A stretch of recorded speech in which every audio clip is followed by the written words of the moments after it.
Meron akong minarinate na chicken.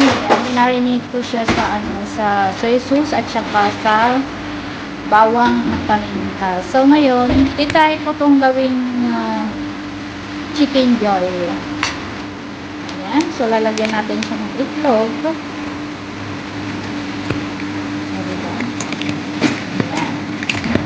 Ita-try ko lang first try ko. Ita-try ko kung okay ba.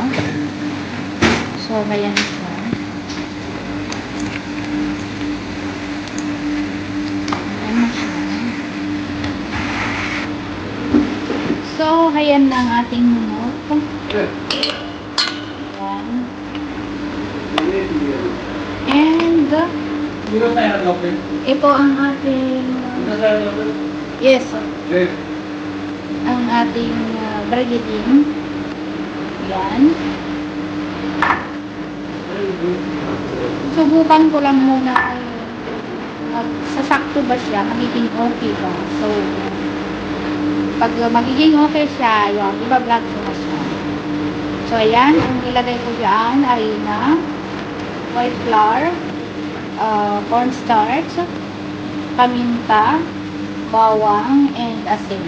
So, yun lang muna ilalagay natin. And, titingnan natin kung magiging okay siya. And, ayan ang ating mantika. Deep fry tayo. So, painitin muna natin na bago natin ilagay ang ating manok. So, ayan na ang ating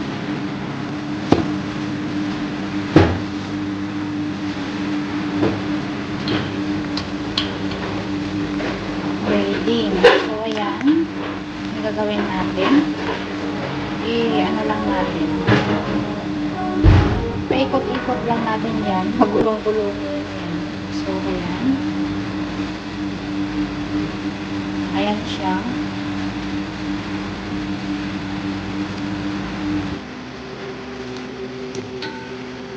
Ang aking paboritong pasta.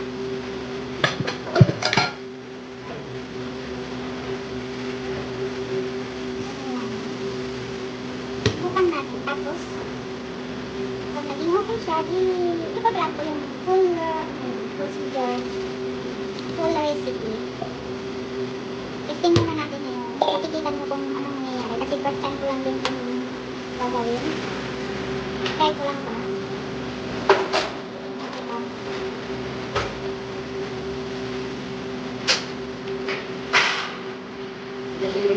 Yes. You want to use that one? Ano sa technique mo?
Habang nilagay natin, ilagay natin siya sa medium heat.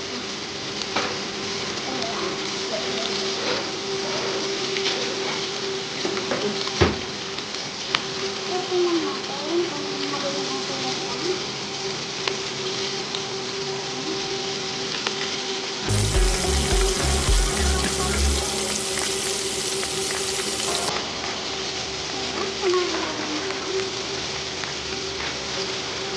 Balik pa rin.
hintayin natin hanggang sa mag-golden brown siya. Pag medyo okay na siya, papaibabaw pala siya. So, ganun yung isang palatandaan. Ilalagay natin siya sa medium heat para hindi siya mabiglang luto. Hindi mabigla ang luto niya. So, ayan. And hintayin na lang natin hanggang makapot. Ayan, ang sunod lang kung mapaibabaw. So, ibig sabihin, maluluto na siya. Ayan, pag umibabaw siya, anuhin natin, balik-balik pa rin natin para maging patas yung pagkaluto niya at saka pagkagawa niya. So, ayan na nga. O, diba? Parang totoo na siya. O, ayan. Kumapaibabaw na siya. Ayan, balik-balik pa rin natin para makita yung pagkaluto niya. Medyo maliit kasi itong pinaglutuan ko. Para yung mantika talaga, so kalahati. At so, nagiging deep fry siya. Yan na yan. Yung pagkatapos natin, pagkakalin natin yan. Ayan. Kasi nakakasira yan. Ayan, pagkakalin natin. Bago natin ilagay ulit yung so, and then, ano yung pinakalas pa siya?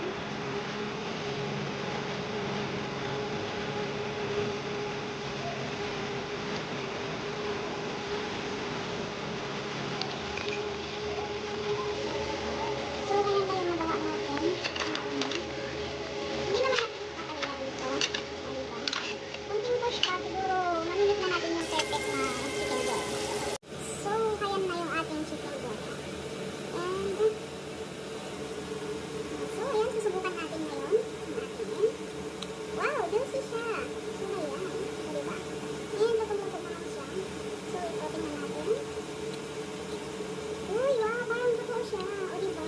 Lutong-luto sa loob na. O, ayan, diba? Wow, okay na siya. So, ayan. O, tingnan niyo. Juicy siya. Juicy. So, ayan, sobrang okay naman siya. As in, sarap talaga siya. Juicy, and parang ano talaga siya. O, tingnan niyo. O, diba?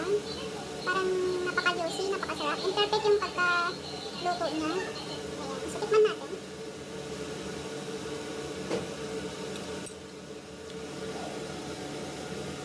Wow, ang sarap niya. Sobrang sarap. So, pwede na. Next vlog ko, papakita ko na sa inyo kung paano ko ginawa. So, maraming salamat. Thank you so much, and God bless. So, ayan na ang ating fried chicken. Ala KFC or Jollibee. So, diba? Hindi na tayo bibili ngayon ng ating fried chicken kasi tayo na mismo ang gagawa. Ayan. So, ngayon wala pa akong gravy. Pag-aaralan ko pa yung gravy niya. And, ngayon, ilalagay muna natin ay ang ating ketchup. So, ayan, ilalagay muna natin ngayon ay ang ating ketchup. Hindi siya bubuhit. Ano kaya? Hindi siya bubuhit. Ito ba yung bubuhit siya? So, ang nangyayari na lang.